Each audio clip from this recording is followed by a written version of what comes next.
Yo, Mike Check, what's good? Welcome back to the 5 to Live Dynasty Football League. Shout out to the commish, Master E, aka Third and 10. I'm gonna give you guys a little review of last week and an in progress review of this week because I didn't give you guys a video last week. So shout out to the winners last week, myself, Zeked Out. Shout out to 12 Gauge getting his first dub, homie. There you go. Shout out to Comeback Chris. Shout out to Pete Top, Kevin Bottom. Biggest blowout last week was myself versus the champ, El Come Tortas, 61.14 points. This is the standings, our standings right now. It's pretty much 1 through 4 is pretty much playoff territory already. Except, it's just pretty much the race to the bye weeks. Who gets the bye weeks? You know what I'm saying? Last week, Smooth Negotiator successfully completed 5 trades, won by Comeback Chris. Shout out to you. When you have that medal of completing trades, like 5 trades, and that's something to be proud about. Ranks standings standing. What the fuck is wrong with me? 5 through 8 right here is going to be basically a race to who gets into the playoffs because they're pretty much close. All of them are pretty close. I know Me Machine took that out. I think El Come Torta is going to win, so he takes that 5th slot. Like it's what it's looking about. I think Pete Top, Kevin Bottom took that out, and then A Team Has No Name has a chance to win tonight. So that's another factor to look in.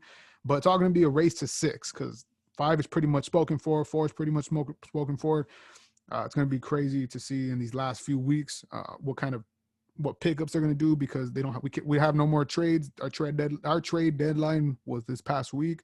I don't know how it is in your guys' league, but ours is right here on Yahoo. Pete Top, Kevin Bottom, a veteran in the game, but I know it looks like I play him next week, so it's going to be a big week for him. I'll talk about that in the next video or some shit. But 12 Gauge and Jobless, I know 12 Gauge, he did a lot of shaky trades, a lot of fucked up, just things you don't really, I don't know. He made a lot of shaky trades, but at least he made some. And now his team is pretty much, it got a little better for it. So shout out to 12 Gauge. Maybe he could end the season going out swinging, you know what I'm saying? And just fucking up somebody's playoff chance, like that could happen. Jobless, I would like to have seen him make a little more trades. He was working with some fucked up situations. I know he got Juju, who's actually pretty good for him now. But I would like to have seen him trade a couple of players, maybe come up on some good picks for next year, because this is obviously 5 to Life. We're in it for 5 seasons right now. So we're going to see the battle for 9th on who does. We should have talking to commish, we should have like a little trophy for 9th place and 9th and 10th place. Just whoever wins 9th, you know what I'm saying? I know there's a penalty for coming in last place, but I ain't going to say it. But yeah, so going on to the in progress right now, week 10, every game is pretty much set in stone. Jobless, he has Chicago's defense. I don't know if they'll score that many points to win, but you never know. Like, you never know when you got Kirk Cousins throwing to you as well. So it could be a bad game for Kirk Cousins, or it could be an okay game for Kirk Cousins. And on the other side, you have A Team Has No Name versus Comeback Chris. A Team Has No Name has, I believe, Justin Jefferson playing tonight. Let's see. Yep, he has Justin Jefferson. The thing about what makes this so close is that it's 0.03 points. Goddamn. Thing about makes it so close is that Chicago's defense is good. Like, they're good. They're better than what teams give them credit for. Like players, teams, like analysts, motherfuckers like me who don't know shit. A lot of them don't give them enough credit.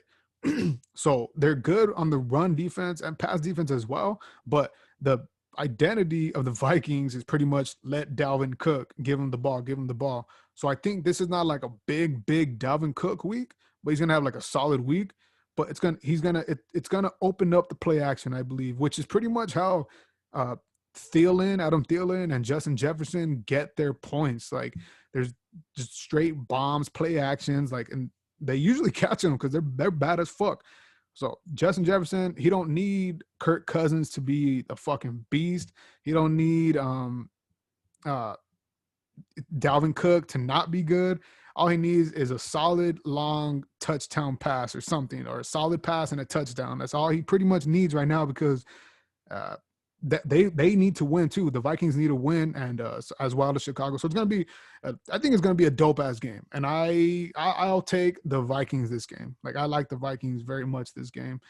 Uh, yeah, so that is that.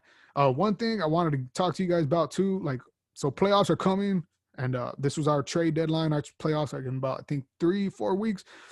Um, the teams, you're pretty much in playoffs. Like right now, I kind of don't really care about getting the bye week. Like, I kind of just want to prepare for all the weeks. You know what I'm saying? Last year I got the bye week. My league mates know that. Uh, and I still lost. So like, yeah, it's cool to not worry about it. Trust me, it's fucking dope to have that. It's fucking dope. It's fucking dope to have that bye week, because you could just root for football. You don't have to fucking be like, God damn, I should have started him, or should I start him, or maybe I'll make this pickup. I don't know. Like, there's none of that. There's none of that. It's just watching these fools fucking having a heart attack while you watch some football. Trust me, I get it. But that doesn't mean you're gonna win. You know what I'm saying? Regardless of how it happens, and whatever. But so plan ahead for your playoffs. Even if you're not making playoffs, you're fighting still, and you still have a chance. So there's got to be, you got to have some type of strategy. One of the strategies that I like to have, like, I got rules, and I know I'm sharing my strategy and shit. League mates might hear this, but I don't give a fuck. This is for you, for other people listening too. One of the rules that I got 3. One of the rules, the top one, is don't shoot yourself in the foot. Like, this is the main rule that I have. Like, for example, let's say, in this game tonight with Comeback Chris and the Team Has No Name, he's playing in Team Has No Name is playing Indianapolis's defense. Like, and I get it. Indianapolis is a beast. Indianapolis is a great defense, but you're also playing Derrick Henry. I don't like to do that. I like to like switch away from the defense that one of my star players is playing up against, because it can go either one of two ways. Your defense has put up great points, and your star player puts up low points, or your star player puts up very good points and your defense doesn't do shit, basically, because you're just knocking yourself out. Let's say if Derrick Henry were to score an 8-point touchdown, and in our league, a touchdown is -5 points to your defense. So instead of getting 8 points, you'll get 3 points. If that makes sense. If that doesn't make sense to y'all, let me know. Message me or comment to me. I'll try to explain it a little bit better. That's the number one rule. The number one rule I never ever do. The other two I bend. I break them sometimes, but that's the number one rule I will try to never ever do. Number 2 is don't have too many players in the cookie jar, meaning I try not to have too many players on the same team on my squad. I try not. This year, I'm bending that shit as fuck. No homo. I'm bending and breaking that rule, because I have like 3 players on the same squad, I believe. Three pairs of players on the same squad. I don't like to have too many players in the same game necessarily, like, because then to me, I just like to spread out my points. I like to I want in on the points where I can get them. So let's say if you're starting Cooper Kupp and Robert Woods, you can't catch a touchdown. Both 2 players cannot catch a touchdown on the same pass. It has to be one or the other. You know what I'm saying? Yeah, you're getting those touchdowns, but you could have had a touchdown somewhere else, but you're for certain not to get a touchdown. Robert Woods is for certain to not get a touchdown when Cooper Kupp gets one, and vice versa. Does that make a little bit of sense? There's players that you kind of have to play them if you got them, but I would have made a trade away from that. You know what I'm saying? What the fuck is wrong with me? That rule that I'm breaking right now is I got Terry McLaurin, Antonio Gibson in the same starting squad. But they're just dope ass players. Like, this is the times that you could do that. Like, you're going for the points. You're not going for, you know, what you're not going for, what's going to be deducted from you. It's not like the first rule. This rule, you know, it bends. You could bend it a little bit if you got players like that. For example, if you have Michael Thomas and Alvin Kamara, or, you know, Aaron Jones and Devontae Adams. That's the only time when it's like you could play those type of players, because those are your set it and forget it, your starters. You know what I'm saying? But like me, like, you know, if it fucked me to where it was like I had Travis Fulgham and I was on the edge, I was iffy about it. You know, between him and Jalen Reagor. Jalen Reagor won the benefit of the doubt. Part of it too was that, and I still got them because, you know, I'm still looking for the future, and I was trying to trade one of them this past week. Couldn't get the trade done, so now what I'm gonna do is it's gonna be one for the safety net, which brings me into my next rule, which I kind of bend at break as well. Always play the best matchup. There's players, unless these rules don't apply to players like, you know, Alvin Kamara, Kyler Murray, Devontae Adams, Hopkins, players like that, the set and forget it. These rules do not apply to them. This applies to the rest of your squad. Play the matchup always. I knew that Travis Fulgham was going to be shadowed by Bradbury. You know, I knew it, and I still played him. A part of it was that I felt a little bit comfortable playing him. No offense, Mean Machine. But in my heart, I kind of felt like Jalen Reagor would have a good game, you know, but I was banking on that touchdown, and he's been hot. So I didn't play the matchup, that rule, and it fucked me. It got me 1 point.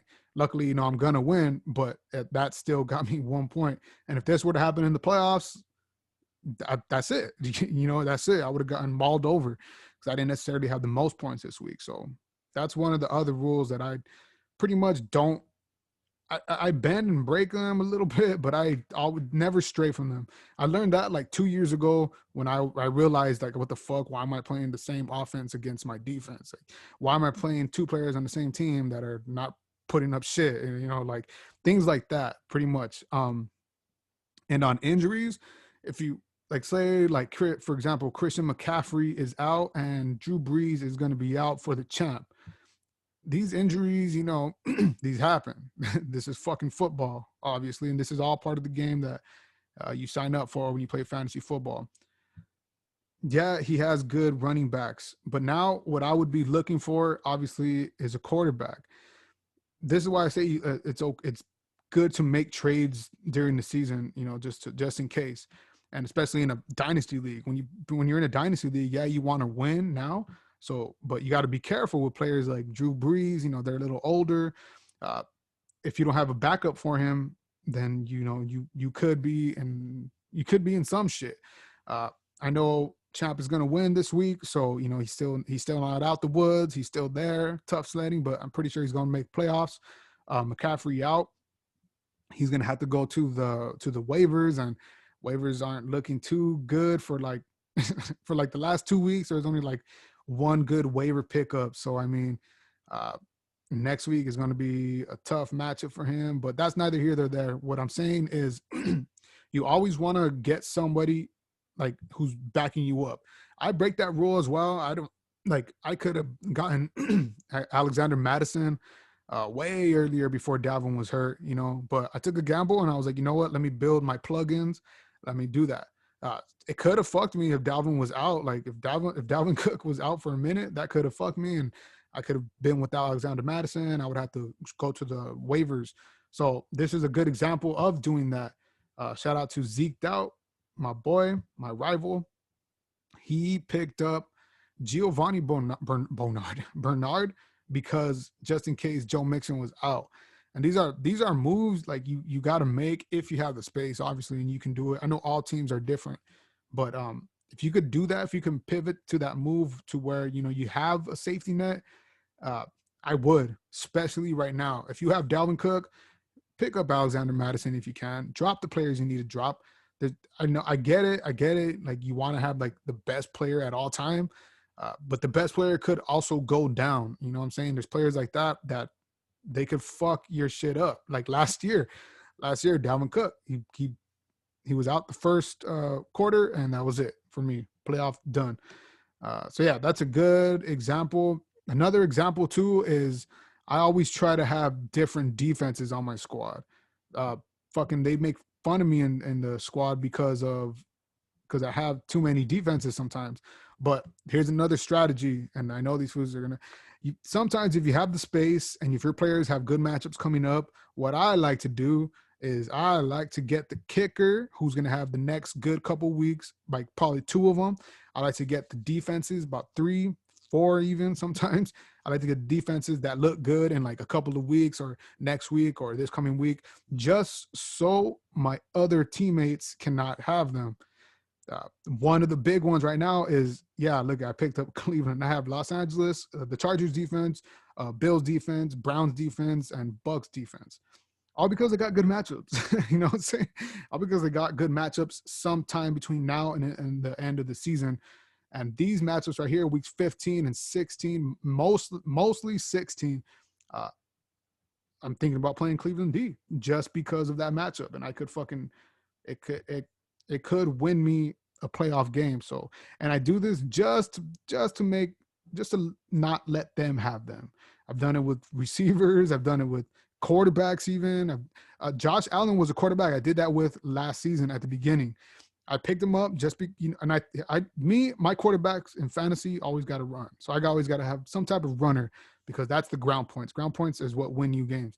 I picked him up. I liked his running ability. He was getting all kinds of rush yards just so somebody else didn't have them, you know? And I picked up Ryan Tannehill and Ryan Fitzpatrick. At one time last season, I had Lamar Jackson, Josh Allen, Ryan Tannehill, and Fitzmagic on the same squad at one time, just so somebody else couldn't pick him up in the waivers and, have like, because some players, they go with like Joe Burrow, they go with Carson Wentz, they had Cam Newton, and it's just like those are up and down type of players. And if you have the best quarterback on your squad, they can't get him. And say you play him next week, that could be to your benefit. They probably can have to go somewhere else.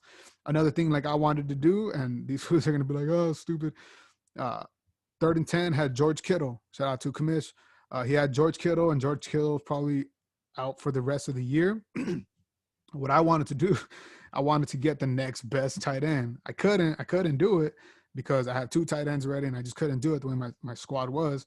I wanted to pick up the next best tight ends. That way, just he doesn't get them. It's just little devious shit like that it doesn't set you the win, but it definitely makes it work with you. You could work with that shit. You could sleep easy knowing, all right, this fool's not going to play this fool who's has a fucking great matchup. I'd rather play Joe Burrow against Pittsburgh than like Tua versus who do they play? I forgot what they played. But yeah, those are some strategies that you can use going forward as well. If you have the trades, if you could still make your trades right now, go ahead and do it. Go ahead and try to go for that person, because someone can be, especially in redraft leagues, someone could be desperate. They're in fucking 8th place, but they have a chance to make that 6th spot. Do it, bro. Do it. Take advantage of that shit. Like, who cares? What's it gonna do for you? It can only do good for you. Cannot do bad.